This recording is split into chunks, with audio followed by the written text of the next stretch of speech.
everyone. Fair warning, the Bible study of all Bible studies is going to be the best. I'm actually stoked. I really am. It's going to be amazing.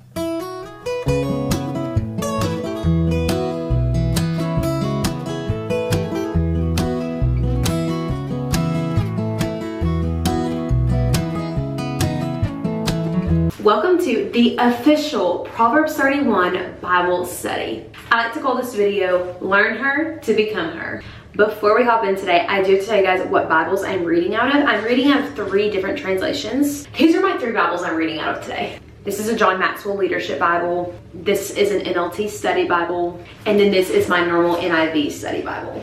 And then I have my notes.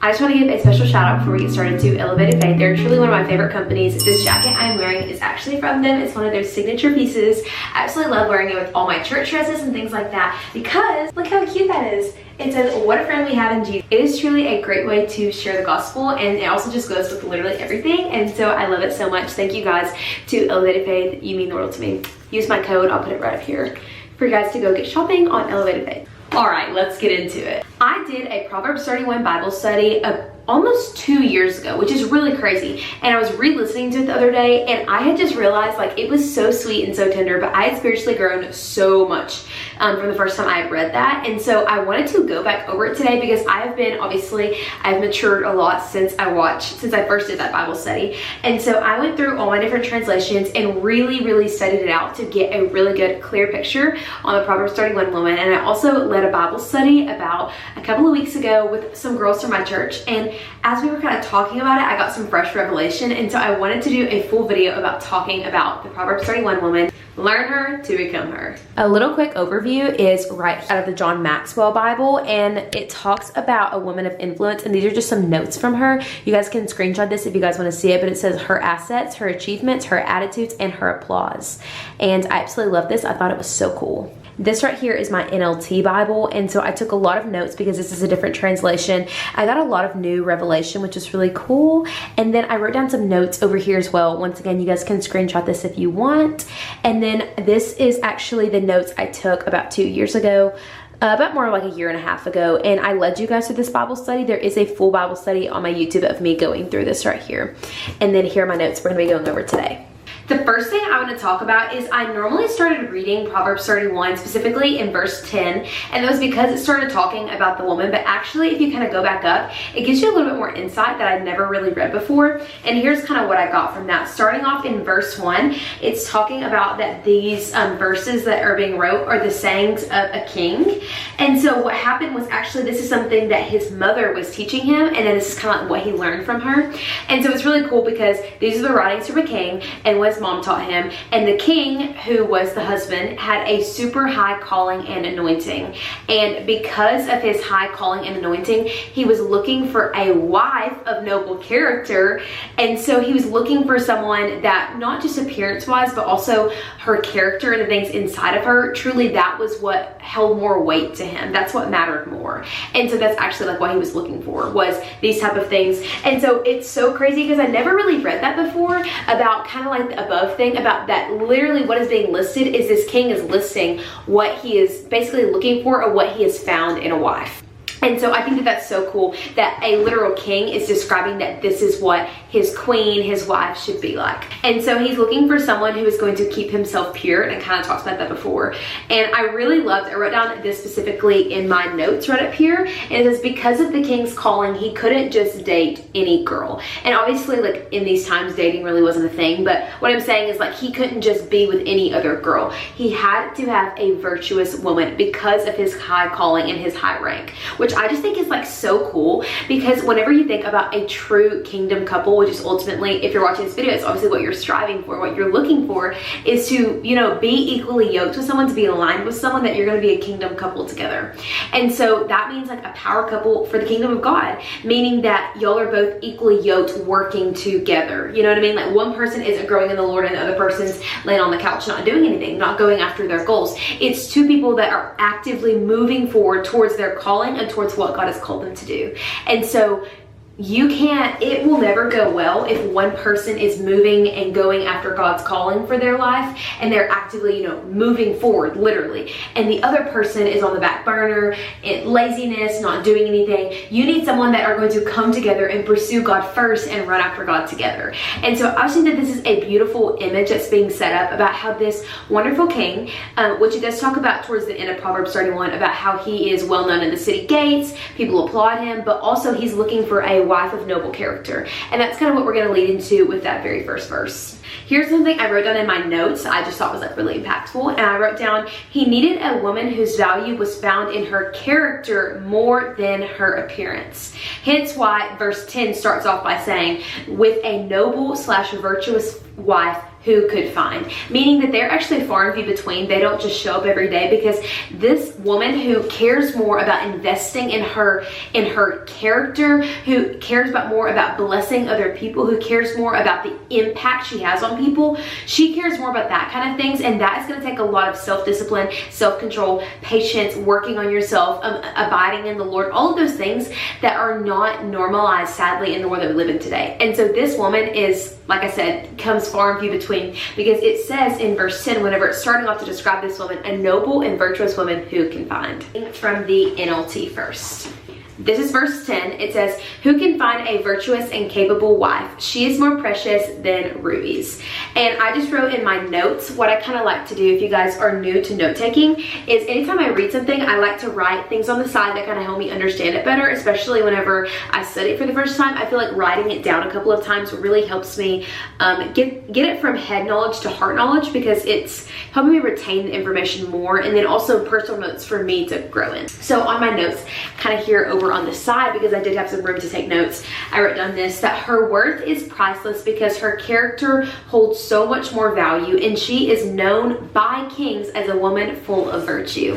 And so I just think that that just speaks so much. And truly, I know in my life that I personally think that character outweighs a lot of other things, a lot more than appearance. And that is like setting the tone at the very beginning, that her character means so much more. She's virtuous, she's noble, she's trustworthy, all of those things. And so it leads into the next verse, verse 11. It says, her husband can entrust his heart to her because she will add to his life. She brings him good, not harm, all the days of her life. And so I just think that already, like reading throughout those three translations, it's talking about that her husband can easily trust his heart to her, because he knows that, number one, she's not playing games. She's there to bless his life, and she's known by her fruit. Like, to me, it's saying that he can entrust his heart to her fully, because he knows that she is going to help him prosper. He knows that she is going to add to his life, that whenever they work together, he's going to start flowing in abundance because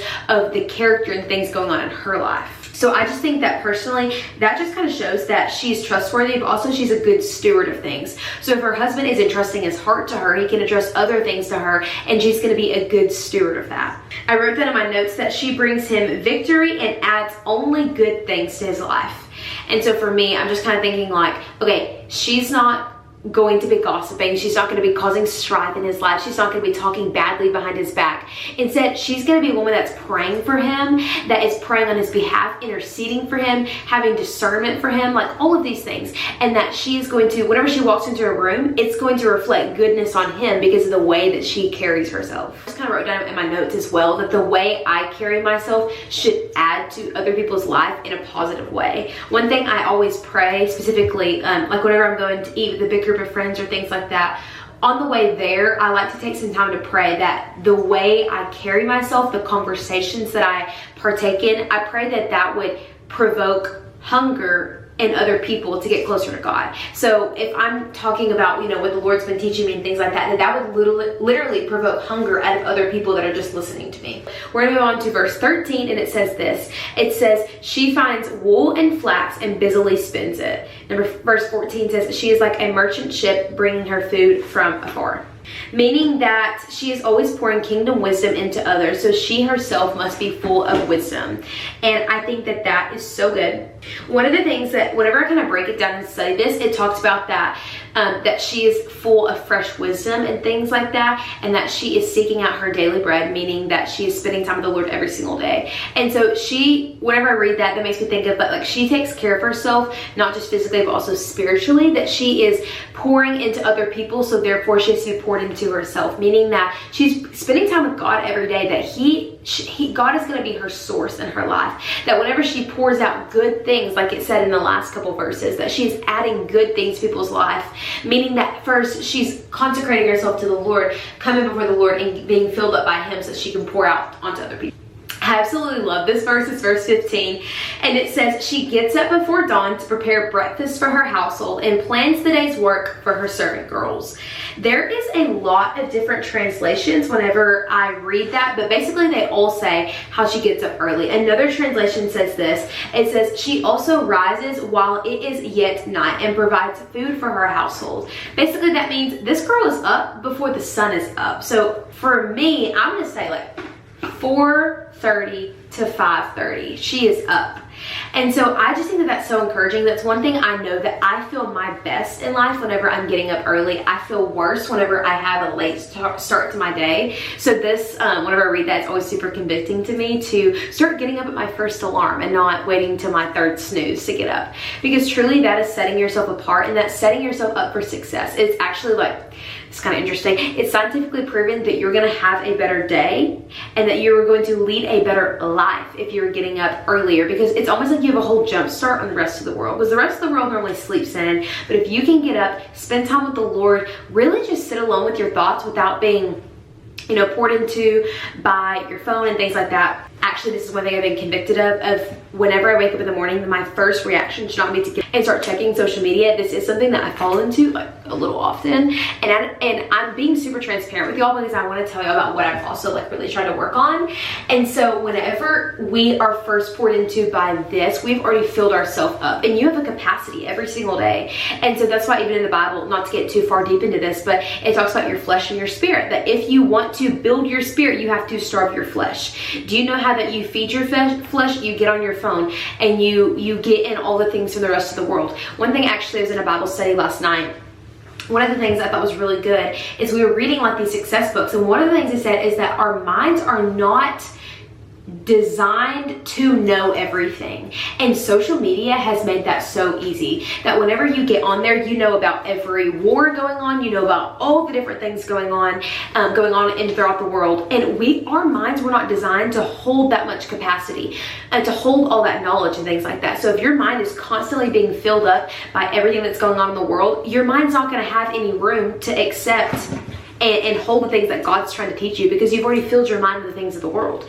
And so that's one thing that has been convicting me kind of recently, that I'm really trying better to work on. Also, whenever I read that verse, it just makes me think of that this woman is very, very disciplined, because she's obviously waking up early. And it's saying that not only is she waking up early for herself, she's also waking up to prepare for other people, for her servant girls, her household, all these things. It's saying that also, another translation, if you kind of read into this verse, it talks about that also she intercedes in the night. So she is a prayer warrior. She's praying for the people. And so she's praying in nighttime, and she's waking up early to take action, to go after things. And so I just thought that that was like so encouraging to me, because I want to be known as a prayer warrior. That truly, like, one thing about me is that I posted a TikTok about this actually kind of recently, and it blew up on TikTok, which is so encouraging to me, is that saying like, if I love you, trust that I will be praying for you. Like, because I think that that's like the best way to show people that you love them, is that you are going to be praying for them. You're going to be praying on their behalf and interceding for them. I just think that that's a beautiful way to steward and foster your relationships and then your friendships in your life. Verse 16 says this, it says, she goes to inspect a field and buys it, and with her earnings, she plants a vineyard.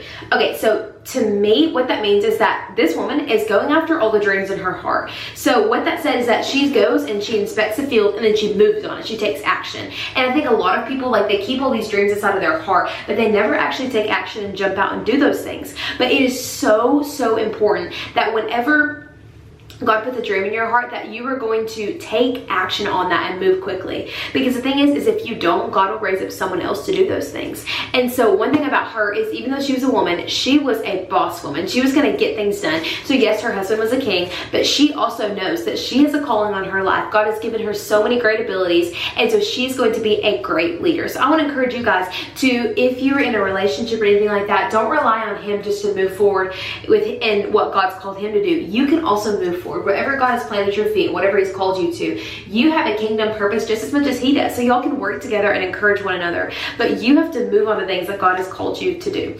Verse 17 says this. It says, she is energetic and strong, and she is a hard worker.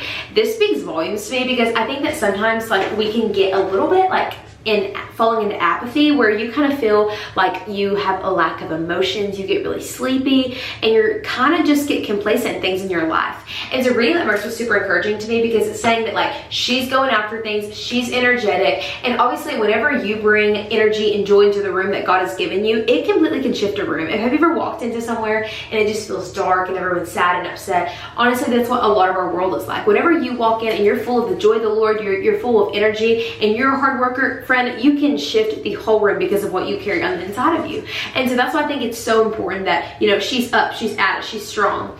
And so I just think that verse is like so encouraging. Verse 18 says this. It says, she makes sure that all of her dealings are profitable, and that her lamp burns late into the night. To me, that means, there's another translation that says her light will not go out no matter how dark it gets. Meaning that, so it's, first of all, the first thing it says that she makes sure that all of her tradings are profitable. Meaning that the things that she's put her hands to, I kind of relate that to like businesses or things that you're working on. She makes sure that those things are going well, that they are prosperous, they're living in overflow, that they're living in abundance. And then if they are not, she's willing to put in the hard work to get them to where they're supposed to be. That's personally how I kind of take that verse, because it says her lamp will not go out at night. Like she is not going to be phased.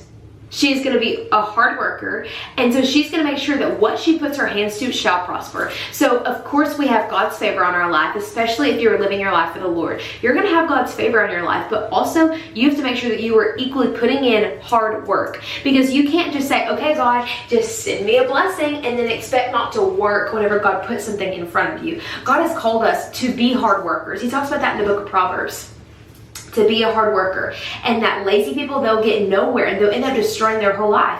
I actually posted a Bible study about that. I believe it was Proverbs 5 and 6. I posted a Bible study about that, so if you guys want to go watch it, it's also on my YouTube channel. But I just love that, because I think that that just is like something that women need, is like to be a hard worker, to go after things, because God has literally prepared you for that. And so let's go on and keep on reading. It says in verse 19, her hands are busy spinning thread and her fingers twisting fiber. She extends a helping hand to the poor and opens her arm to the needy. And I just think that's good, because it's saying that she's helping other people around her. So she's not selfish. She wants to help and grow everyone around her. And that she is known for her extravagant generosity. She's known to be a giver. And whenever I think about Jesus, I mean, he gave his life, he gave his wisdom, he gave so much stuff to us. And so in that same way, he wants us to be a giver. And I think that sometimes people can get blessed by God and then get selfish and want to keep everything that God's blessed them with. But God bless you so you can bless other people. He wants you to give to other people, and he wants you to give generously. Whenever we give generously and we don't hold on to worldly possessions, and we are able to give out of the love and abundance of our heart, God is going to bless you with more, because he knows you to be someone that is going to be giving and wanting to bless everyone around you. This next verse, verse 21, says, she has no fear of winter for her household, for everyone has warm clothes. And to me, that just means that she does not fear the future or for what's to come. Unexpected seasons, I mean, they're kind of inevitable. Everyone goes through an unexpected season in their life.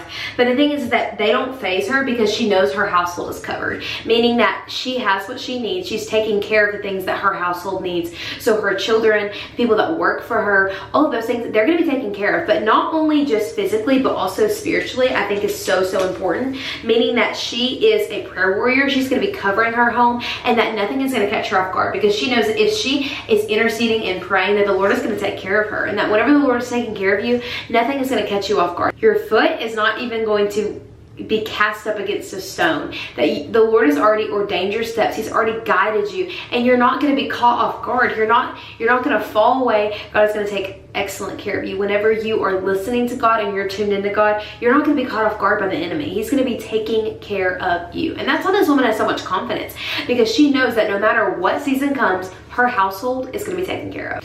Okay, I really, really love this verse. I think it's so cool. And it says in verse 22, she makes her own bedspreads. She dresses in fine linen and purple gowns, which means that woman is dressing nice. One thing, pause. I want to talk about this for just 1 second. Okay, so I personally went to a conference in Tampa with my friend, and one of the things there at this conference was they all dress really, really nice to these services. The men wear suits and the women wear long dresses, which is what I have on right now. And I was like, oh my gosh, this is so different, but I really like it, you know? And so whenever I got back home, I actually went and I ordered like 20 new dresses. And I've been wearing a new dress. I'll put some pictures up here. Whenever I go to church on Sundays, I love to wear like long dresses. And now, like every single Sunday, I dress up, heels, makeup done, hair done, and long dresses. And to me, that is just such a heart posture that I want to give my very best to the Lord. And that was something that I just kind of started doing internally. But then the more I kind of like talked to people about it, so many people related with that and loved that giving your best to the Lord. Because, you know, throughout the week, you know, you could be going on dates, you could be going to school, you could be going out to eat with your friends, things like that. And you love to dress up, you know, concerts, rodeos, all the fun things. You love to dress up and go to those type of things, but you should be giving the Lord your very, very best. So that is why I literally never miss a Sunday. I don't know if I've ever missed a Sunday in my life. Like every single Sunday I'm at church. It's a commitment I've made because the Lord means the very, very most to me. And so also, you know, dressing up, showing up to honor the Lord, also in the way that I dress, you know, being modest, but also like giving the Lord my best. So like having a fun little like dress, you know, and just being super modest and being a great influence to everyone around me. And I've truly loved it. It's made me feel like honestly so feminine, and I don't know, it's just like such a fun thing I've started doing. And so I just want to kind of encourage you on that yeah, and these dresses don't have to be like super expensive. I actually found some really great sites where I could find these beautiful very flattering dresses to wear, and they're not breaking the bank. So it's been a really cool experience. And I just kind of, whenever I read that verse that she dresses in fine linen, and so she dresses nice, like she feels put together, she's wearing the best, you know what I mean? And so I really feel like you're putting your best foot forward and giving your best to God whenever you really dress up on Sundays for the Lord. Okay, this is the verse that I really, really love, and it's talking about how she and her husband are a power couple. So her and this king are a power couple. So her husband is obviously very well known. He has a lot of influence. Obviously, whenever we read kind of before, the person that was writing this was a king, and so he has a lot of influence. And so I think that it is such a great reflection whenever you look at the wife, and she has such an honorable husband, and whenever you look at the husband, he is such a virtuous wife. And so I just think that they're like such a power couple for the kingdom of God, and that's one thing that, you know, I've always prayed for and things like that. And I just truly love that verse. Whenever people like walk into a room, you know, married couples that are truly just kingdom couples, they're going after what God has called to them together. It is like the most encouraging thing ever. And I just think it's like such a beautiful thing. Like the Lord brought these two people together, and now they're going after the Lord together, moving forward together, building the kingdom of God together. This is kind of the iconic verse that everyone kind of thinks of whenever you think about the Proverbs 31 woman. In verse 25, it says this. It says, she is clothed with strength and dignity, and she laughs without fear of the future. Whenever you kind of break that down, meaning that she is clothed with something, that's something that she naturally carries. The first one is strength, so she's not easily shaken. And the second one said dignity, meaning that she's worthy of honor. Write that down. And it says that she laughs without fear of the future because she knows that if God is on her side, she will not fail and she will not fall, and neither will her household. Verse 26 says this, when she speaks, her words are wise, and she gives instructions with kindness. Meaning that if she is showing kindness, that means that internally she has a kind heart, because what is in your heart comes out of your mouth. And so she has a kind heart towards the world. So obviously if she is already helping other people, she's a very generous heart, then she just naturally flows and walks in kindness. And I think that that is one of the most beautiful things ever. It says she carefully watches over her everything in her household, and she suffers nothing from laziness. And to me, I think that that just means that she takes spiritual authority over the atmosphere of her home, that she is making sure that her house is prayed over, it's anointed, that there's no open doors for the enemy to come in and try to corrupt. Because that can even start in just like if her and her husband like have an argument, or if there's discord between them, or with kids and things like that, all those things, that she's watching over the spiritual atmosphere of her home, meaning that she is staying prayed up, that she is praying over all the members of her family. And I think that's so good. And I love that last part where it says, and she suffers nothing nothing from laziness. There's no way that she could accomplish all of these things if she was lazy. And so it is so important that she is active, energy, hard worker, that she's going after things, and that she's not going to let laziness steal her destiny. So you should not let laziness steal your destiny and the things that God has called you to do. Okay, I love this part. And it is in verse 28, and it says, her children stand and bless her, and her husband praises her. To me, that means that she holds so much weight that there's unity in the home, meaning that everyone praises her for the good works that she has done and the good works that she continues to do, pouring into her kids and also her husband, and that everyone is living at peace, everyone is prospering, everyone is fruitful. That reflects the type of woman that she is, because ultimately, you know, she's pouring into all these people, she's waking up, preparing the spiritual atmosphere, preparing them food, serving them, things like that. And so truly there's so much that goes into being a wife and a mother, and she completely embodies this, and because of that, there's so much unity in the home. These are the last couple of verses, and I think that they're so beautiful. It's in verse 29, and it says, there are many virtuous and capable women in the world, but you surpass them all. Charm is deceptive and beauty is fading, but a woman who fears the Lord will be greatly praised. Reward her for all she has done, and let her deeds publicly declare her praise. And to me, that means that she will be remembered for eternity, and her impact will be long lasting. Meaning that there are a lot of gorgeous women all over the world. Truly there is. And you can look at it, you can admire beauty, but there is something so much deeper, and it is the heart of someone. It is the character of someone. It is how people treat other people. And truly, I think that that is the perfect way to end Proverbs chapter 31, because it talks about her value is found in her character, who she is, who God has created her to be, and that she's actively living in that, flowing in that. And because of that, she's more than just a pretty face, and that her life is going to have so much fruit, because at the end of the day, every single one of us are going to stand before the Lord, and we are going to be held accountable. We're going to be held accountable for what we have done, our works that we've done, not for how pretty we were, not how many Instagram followers we had, or not because a bunch of people thought we were beautiful and all of these things.